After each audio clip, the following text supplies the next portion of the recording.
மாத பலன் விஸ்வாவசு வருஷம் ஆனி மாதம் 15/6/2025 16/7/2025 வரணும் உண்டான காலகட்டத்தை ஆனி மாதம்னு தமிழ் மாதமான அதாவது சித்திரையிலிருந்து 3வது மாதமும் உத்தராயணத்தின் 6வது மாதமும் சொல்லக்கூடியது. அதாவது இதுவே கடைசி மாதம், உத்தராயணத்தினுடைய கடைசி மாதம். அதுக்கு அடுத்தது தட்சிணாயனம் பிறக்கும். பொதுவாகவே மாத கிரகங்கள்னு சொல்லக்கூடியது சூரியன், செவ்வாய், புதன் மற்றும் சுக்கிரன், இந்த 4 கிரகங்களுடைய மாற்றங்களை வச்சு தான் பேசுவோம். நம்ம இந்த சூரியன் ஒரு ராசியிலிருந்து அடுத்த ராசிக்கு செல்றதை வச்சு சூரியனுடைய மாற்றங்களை வச்சு தான் மாதத்தை நிர்ணயம் செய்வோம். அதனால் சூரியன் ஒரு ராசியிலிருந்து அடுத்த ராசிக்கு செல்லக்கூடியதை சௌரமான மாதம் அப்படின்னு சொல்லக்கூடிய வகையில் நம்ம தமிழ்நாடு மற்றும் பஞ்சாப் இந்த மாதிரியான மாநிலங்கள் சொல்கிறது. மிச்ச மாநிலங்கள் அப்படின்றது சந்திரமானம்னு சொல்லக்கூடிய அமாவாசைக்கு அடுத்த நாளோ பௌர்ணமியின் அடுத்த நாளோ இருக்கக்கூடிய நாட்களை மாதம் பிறந்ததாக எடுத்துக்கொள்கிறது.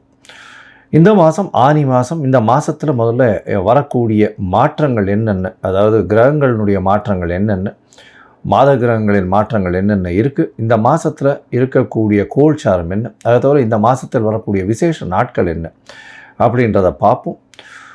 அதற்கு பிறகு ஒரு ராசியாக மேஷம் முதல் மீனம் வரை எப்படி இருக்குது அப்படின்றதையும் பார்க்கலாம். இந்த மாதத்தினுடைய கோல்சாரம் அப்படின்னு சொல்லும்பொழுது மேஷத்தில் சுக்கிரன் இருக்கார், மிதுனத்தில் 3 கிரகங்கள், அதாவது புதன், குரு மற்றும் சூரியன். ஏன்னா மிதுன மாதம் அப்படின்றதுனால சூரியனும் 3ஆம் இடத்துல இருக்கார். 5ஆம் இடம் அப்படின்னு சொல்லக்கூடியது அப்படின்னு பார்த்தோம்னா சிம்மம். சிம்மத்தில் 2 கிரகங்கள், அதாவது செவ்வாயும் கேதுவும் இருக்குது. அது தவிர பார்த்தோம்னா 11ஆம் இடம் அப்படின்னு சொல்லக்கூடிய கும்பத்தில் சனி மற்றும் ராகு, இந்த 2 கிரகங்கள். மொத்தமாக பார்த்தலையானால் இந்த மாதம் ராகு கேத்துக்குள்ளே எல்லா கிரகங்களும் அடைபட்டு இருக்குது. இது ஒரு விஷயத்தை நம்ம கூர்மையாக கவனிக்கணும். அதனால் நம்மளுடைய முயற்சிகள் எல்லாவற்றையும் வெளிநாட்டில் இருக்கக்கூடியவர்கள், அந்நிய சக்திகள் எடுத்துக்கொள்ளக்கூடிய வாய்ப்புகள் மிகவும் அதிகமாக இருக்கும். இந்த காலகட்டங்களில் போடுகிற முயற்சி நம்மளுக்கு பெரிய வெற்றியை தரக்கூடிய காலகட்டமாக அமையும். சரி, இந்த மாதத்தில் வரக்கூடிய மாற்றங்கள் என்னென்ன அப்படின்னு பார்த்தோம்னா, சூரியன் நான் ஏற்கனவே சொன்னேன் 15/6 அன்னைக்கு மிதுனத்துக்கு வந்துடுறார். அதனால தான் ஆனி மாதம் அப்படின்னு சொல்லக்கூடியது.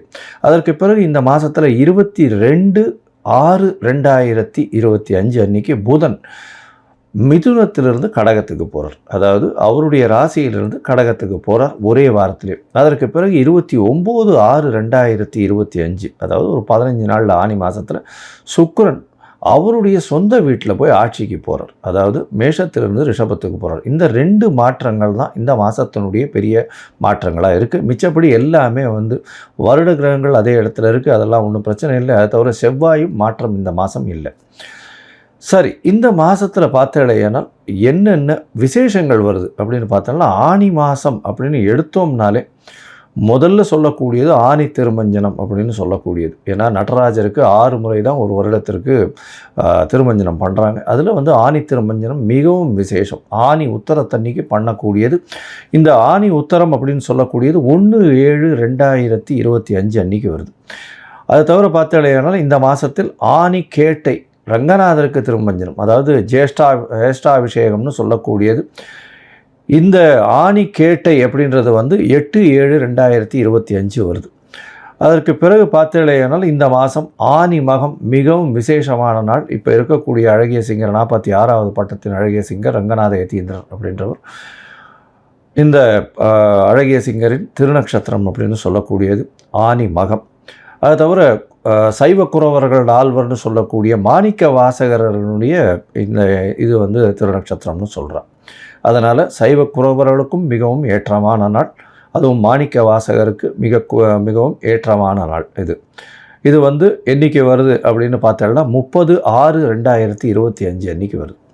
சரி, அருணகிரிநாதர் பிறந்த தினம் அப்படின்னு சொல்லக்கூடியது. அருணகிரிநாதர் என்னைக்குன்னா ஆணி மூலம் அப்படின்னு சொல்லக்கூடியது 8/7/2025 அன்றைக்கி பார்த்தோம்னா, அதாவது 9/7 8ஆம் தேதி அன்றைக்கி ஆணி கேட்டைக்கு அடுத்தது மூல நட்சத்திரம். 9ஆம் தேதி அன்றைக்கி அவர் அருணகிரிநாதரை பற்றி சொல்லவே வேண்டாம். அதாவது சைவ சமய பாடல்கள் நிறைய எழுதியிருக்கார். அதனால் அருணகிரிநாதரை பற்றி ஒரு பெரிய இது இருக்குது.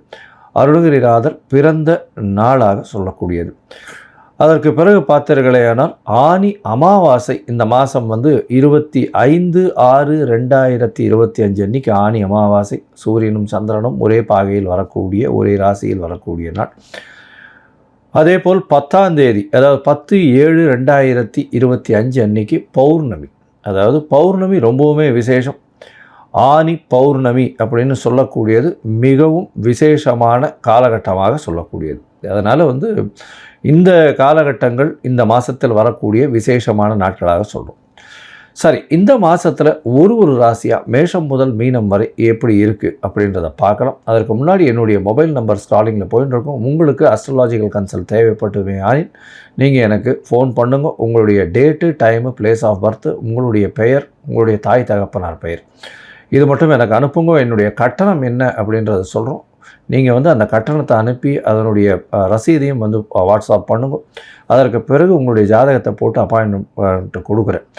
நான் இதுவரையிலும் பார்த்தேனால் அதாவது நிறைய பேர் ஜாதகத்தில் அவருடைய நட்சத்திரமே சந்தியில் இருக்குது. அதனால் நட்சத்திரமே தெரியாத அளவுக்கு இருக்கா. 50 வயசு 55 வயசுலாம் இருக்கிறவாள்லாம் பார்த்தேன்னா நட்சத்திர சந்தியில் அவள் என்ன ராசின்னே தெரியாமல் அர்ச்சனை பண்ணிட்டு இருக்கா. அதாவது மேஷராசி அப்படின்னு சொல்லி கிருத்திகை நட்சத்திரம்னு அர்ச்சனை பண்ணிட்டு இருப்பாள். ஆனால் ரிஷபராசி கிருத்திகை 2ஆம் பாதத்தில் இருப்பாள். அதனால் பார்த்தேன்னா ரிஷபராசிக்கு உண்டான யோகனுடைய தசை நடக்கும். ஆனால் இப்போ மேஷராசிக்கு உண்டான யோகருக்கு அது ஏற்ற திசையாக இருக்காது. ஸோ அந்த மாதிரியான பிரச்சனைகள்னால அவருக்கு நல்ல திசை தானே, ஏன் இப்படி நடக்கிறது அப்படின்னு கேட்டுருப்பாள். சந்தி இருக்கிறதுனால மிகப்பெரிய பிரச்சனைகள் வரக்கூடும். அதனால் உங்களுடைய ஜாதகத்தில் ராசி சந்தி, நட்சத்திர சந்தி, நட்சத்திர பாத சந்தி, லக்ன சந்தி என்ன இருக்குன்றதை பார்த்துட்டு அதற்கு பிறகு உங்களுக்கு நான் அப்பாயின்மெண்ட்டை கொடுத்துட்டு உங்களோடைய டிஸ்கஸ் பண்ணுறேன்.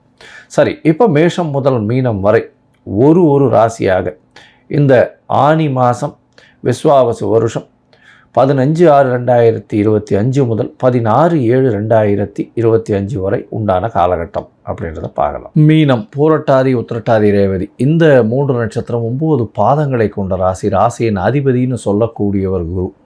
ராசிக்கு 4ஆம் இடத்துல இருக்கார். வருட கிரகம் அப்படின்றதுனாலையும் உங்களுக்கு 7 சனி, 12ஆம் இடத்துல சனி பகவான். இந்த காலகட்டத்தில் 12ஆம் இடத்துல சனி, அவரோட சேர்ந்து ராகுவும் இருக்கிறது. தேவையற்ற அலைச்சல்களை அதிகமாக கொடுக்கும். வேலையில் மாற்றங்களை கொடுக்கும், ஏற்றங்களை கொடுக்கும். பணவரவருக்கு பஞ்சம் இருக்காது. எல்லா விதமான நல்ல ஒரு ஏற்றம் இருக்கும். தேவையற்ற செலவுகள் கொஞ்சம் அதிகமாக வரக்கூடிய வாய்ப்புகள் உண்டு. இந்த மாதத்தில் பார்த்தோம்னா பொதுவாகவே மாத கிரகங்கள் அப்படின்னு சொல்லக்கூடிய இந்த மாத கிரகங்களான சூரியன், செவ்வாய், புதன் மற்றும் சுக்கிரன், இந்த 4 கிரகங்களை வச்சு தான் நம்ம பார்ப்போம். இந்த மாதத்தில் சூரியன் உங்களுடைய ராசிக்கு 6ஆம் அதிபதி 4ஆம் இடத்துல இருக்கார். நல்ல ஒரு ஏற்றம். புதிய வீடு, மனை, வாகனம் அமையக்கூடிய வாய்ப்புகள் நிச்சயமாக உண்டு. புதிய கடன் அமையக்கூடிய வாய்ப்பு, புதிய வேலை அமையக்கூடிய வாய்ப்புகள் நிச்சயமாக உண்டு. தந்தையினுடைய சொத்துக்கள் வரக்கூடிய வாய்ப்புகள் நிச்சயமாக உண்டு. ராசிக்கு 6ஆம் இடத்துல செவ்வாயும் கேதுவும் இருக்கிறதுனால புதிய கடன் அமையக்கூடிய வாய்ப்புகள் நிச்சயமாக இருக்கும். போட்டிகள் எல்லாவற்றிலும் வெற்றி பெறக்கூடிய வாய்ப்புகள் இருக்கும். புதிய வேலை அமையக்கூடிய வாய்ப்புகள் இருக்கும். நிலம் சார்ந்த புதிய இன்வெஸ்ட்மெண்ட் போகக்கூடிய வாய்ப்புகள் உங்களுக்கு நிச்சயமாக இருக்கும். இந்த மாதத்தில் 2ஆம் இடத்துலேயே சுக்கிரன், அதாவது 3ஆம் அதிபதி, முயற்சி ஸ்தானாதிபதி, முயற்சிக்கு 12ஆம் இடத்துல இருக்கிறதுனால பணவரவிற்கு பஞ்சம் இருக்காது. நல்ல ஒரு ஏற்றம் இருக்கும். இருந்தாலும் சில முயற்சிகள் எல்லாமே தடைபட்டு போகக்கூடிய காலகட்டமாக இருக்கும். 29/6/2025 3ஆம் அதிபதி 3ஆம் இடத்துல ஆட்சி பெற்று போகிறது பெரிய விசேஷம். புதிய முயற்சிகள் நிச்சயமாக கைகூடக்கூடிய காலகட்டமாக அமைய போகிறது. அதுக்கப்புறம் பார்த்தீங்கன்னா உங்களுடைய ராசிக்கு 4ஆம் அதிபதியும் 7ஆம் அதிபதியுமான புதனும் 4ஆம் இடத்துல இருக்கார்.